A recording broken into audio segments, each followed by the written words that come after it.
ಕರ್ನಾಟಕ ರಾಜ್ಯದ ವಿಧಾನಸಭೆ, ಅದರಲ್ಲೂ ಸಹ ವಿಧಾನಸೌಧ ಮತ್ತು ವಿಧಾನಸಭೆ ಅಂತ ಹೇಳಿದ್ರೆ ಪ್ರಜಾಪ್ರಭುತ್ವದ ದೇಗುಲ ಮತ್ತು ಮಂದಿರ ಅಂತ ಹೇಳಿ ತಿಳ್ಕೊಂಡಿರ್ತಕ್ಕಂಥವ್ರು ಜನಸಾಮಾನ್ಯರು.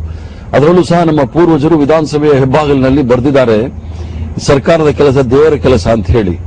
ಆದ್ರೆ ಒಬ್ಬ ಸಾಮಾನ್ಯ ಮನುಷ್ಯರು ಇದು ಮಾಡಿದ್ರೆ ಅದು ಏನು ಅಷ್ಟು ದೊಡ್ಡದಾಗ್ತಾ ಇರಲಿಲ್ಲ. ಒಬ್ಬ ಜವಾಬ್ದಾರಿತ ಸ್ಥಾನದಲ್ಲಿರ್ತಕ್ಕಂಥವ್ರು, ಸರ್ಕಾರದಲ್ಲಿರ್ತಕ್ಕಂಥವ್ರು, ರಾಜ್ಯವನ್ನು ಪ್ರತಿನಿಧಿಸತಕ್ಕಂಥವ್ರು ಇವತ್ತು ವಿಧಾನಸಭೆಯಲ್ಲಿ ಕೂತ್ಕೊಂಡು ಏನು ಬ್ಲೂ ಫಿಲ್ಮ್ ನೋಡ್ತಾ ಇದ್ದಾರೆ.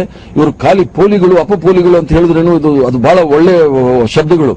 ಇವರು ಭಾರತೀಯ ಜನತಾ ಪಾರ್ಟಿ ಅಂತ ಹೇಳಿದ್ರೆ ಬಂಡರ ಜನತಾ ಪಾರ್ಟಿ. ಇದು ಕಾಮುಕ ಪಿಶಾಚಿಗಳು ತುಂಬಿರ್ತಕ್ಕಂಥ ಪಾರ್ಟಿ. ಇದು ಭಾರತೀಯ ಜನತಾ ಪಾರ್ಟಿ ಅಧಿಕಾರಕ್ಕೆ ಬಂದಾಗಿನಿಂದಲೂ ಸಹ ತಾವು ನೋಡಿದಾಗ ಪದ್ಮಪ್ರಿಯ ಪ್ರಕರಣದಿಂದ ಹಿಡಿದು, ರೇಣುಕಾಚಾರ್ಯ ಪ್ರಕರಣದಿಂದ ಹಿಡಿದು, ಮತ್ತೆ ಹಾಲಪ್ಪನ ಪ್ರಕರಣದಿಂದ ಹಿಡಿದು, ಮತ್ತು ಉಡುಪಿಯಲ್ಲಿ ನಡೆದಂತ ರೇವ್ ಪ್ರಕರಣದಿಂದ ಹಿಡಿದು ಈಗ ಆಗಿರ್ತಕ್ಕಂಥದ್ದು ನೋಡಿದಾಗ ಇವರು ಕಾಮುಕ ಪಿಶಾಚಿಗಳು. ಇದರಲ್ಲಿ ಯಾವುದೇ ಮಹಿಳೆಯರು ಸುರಕ್ಷಿತವಾಗಿರ್ಲಿಕ್ಕೆ ಸಾಧ್ಯ ಇಲ್ಲ.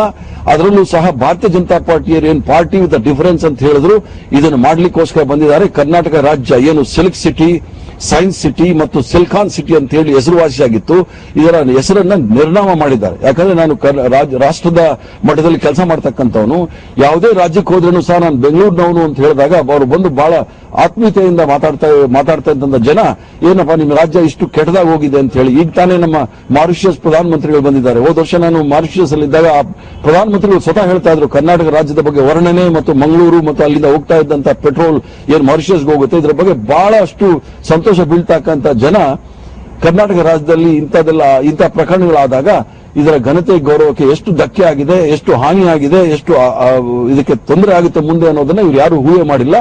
ಭಾರತೀಯ ಜನತಾ ಪಾರ್ಟಿ ಅವ್ರಿಗೆ ಏನಾದರೂ ನೈತಿಕತೆ ಬಗ್ಗೆ ಮತ್ತು ಏನು ಇವರು ಸಂಸ್ಕೃತಿ ಮತ್ತು ಹಿಂದುತ್ವದ ಬಗ್ಗೆ ಮಾತಾಡ್ತಾರೆ, ಏನಾದರೂ ಕಿಂಚಿತ್ತು ಗೌರವ ಇದ್ರೆ ತಕ್ಷಣ ರಾಜೀನಾಮೆ